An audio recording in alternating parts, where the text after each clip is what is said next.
Good afternoon, trans fans, and welcome to another Lexatron review. Today I have for you the Transformers Prime Beast Hunters Deluxe class Ripclaw, and here she is in robot mode. Yes, keyword here being she. This is a female Transformer, ladies and gentlemen. This is a girl, and that is why I really like her. That was one of the things that drew me to her instantly. This is a girl. There are not a lot of female characters out there in the Transformers world, so to get a new one is very exciting. That being said, let's look at her robot mode. Can anyone say she's not... Is it safe to say that she's not the delicate type? I mean, look at that face. That's terrifying. Overall, though, I do like her robot mode. I really like her color scheme. I love this marbling that they've done with this yellow and this teal on her shoulders, and how they've done it with copper on her wings. It really looks really cool, and it kind of makes me wish that they'd gone and done more marbling throughout the rest of the figure.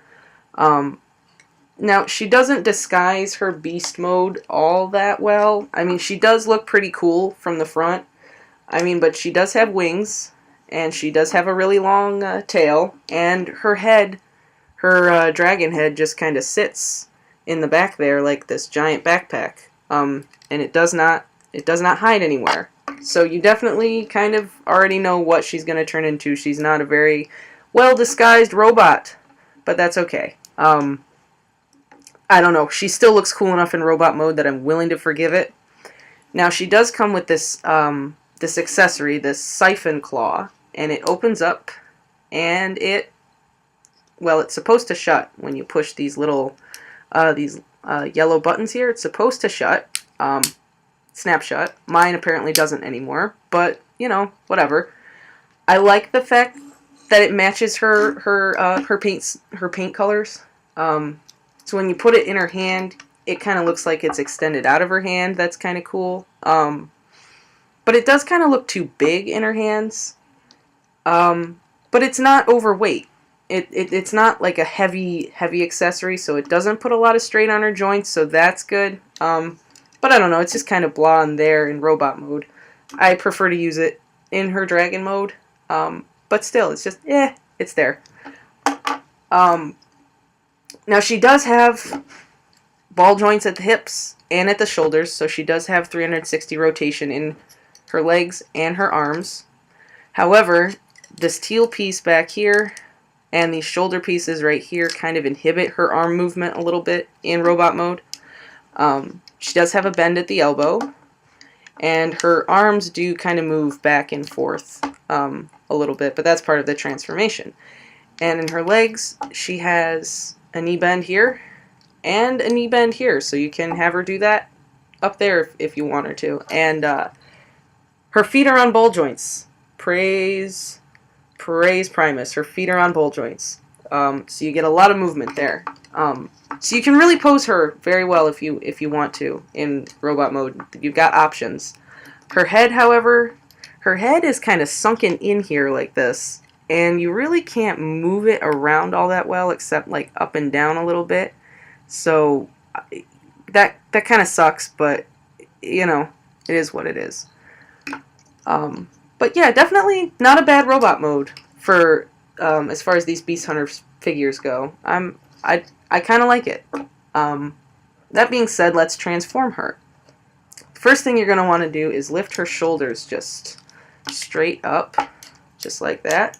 Cover her head, and you're going to come around to the back, and you're going to take her dragon head and just pull it out, pull it all the way out, and then lift it all the way up.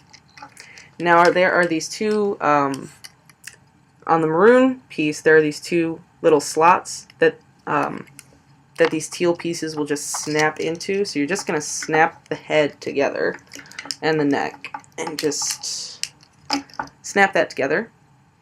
The next thing you're going to want to do is lift her arms, just lift her arms up and pull her torso apart, just like this.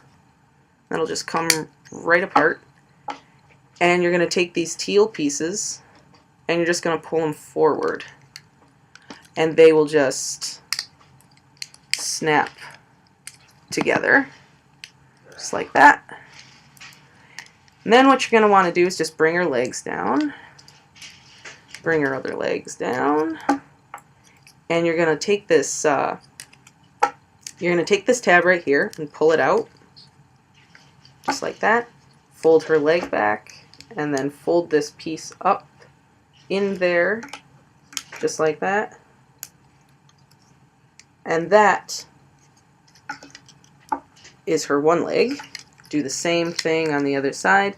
Now there is a little tab right here and a little slot right here for these pieces to just snap into, just like that.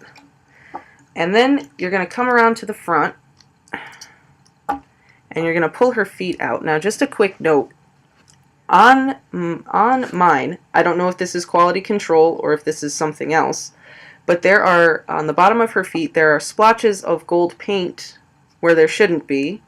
And on the top of her feet, there are absences of gold paint. So I don't know if this is quality control or I just was unlucky.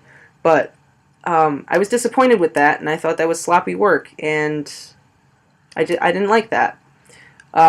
So yeah, you're just going to flip those forward, and then just pull them out, and you're done. And there's Ripclaw in dragon mode.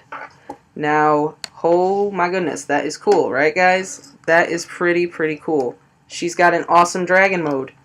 Awesome dragon mode. I mean, this is what you think of, I think, when you think of a dragon. This is like that very European idea of what a dragon is. And she's one of the first of these Beast Hunters figures to actually look like what, in my mind, would be a dragon. So she definitely looks cool. And the color scheme works well in dragon mode as well.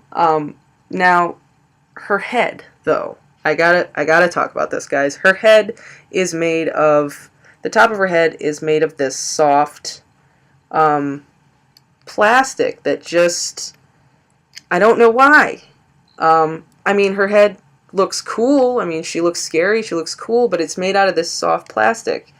Now, you know, that can easily warp.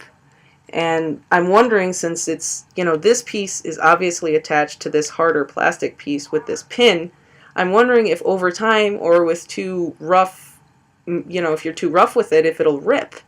You know, so there's that too. So I really don't like that. Now her tail, one of the coolest things about her is her tail, because it's made up of these little sections, and they are all connected together with the same soft plastic. So you can get a lot of range of motion out of her tail, which is definitely one of the coolest things about her, is this Transformer has some very unique movement that not many other Transformers have, so that's definitely cool. Now you can take her accessory and you can punch it in right up in here, and that's where she stores that in robot mode, or in dragon mode, and I definitely think that looks cool. I mean, that does look kind of cool. And it kind of looks like it could just be a part of her tail, which is also kind of cool. So there is that. So I might even display her with this, like that. And I don't display Transformers with accessories most of the time. Now, one additional little thing about the tail is you can detach it at this yellow piece. You can pull the tail out and just kind of let it hang there if you want. I don't know, it's just an option, but again, I don't know why you'd want to do that. But again, the soft plastic, will it deteriorate over time? And what does that mean for the, you know, how this tail will function? But that being said, I really do like her dragon mode a lot. Very cool. So would I recommend her? Definitely, absolutely. If you see her, you should definitely pick her up. She's definitely very cool looking. Her dragon mode is definitely awesome. Lots of motion, lots of articulation. It's a female character, guys. And one of the better molds out of the Beast Hunters line, in my opinion. So if you see her, definitely pick her up. And until next time, this has been yet another Lexatron review. And don't forget, all hail Megatron.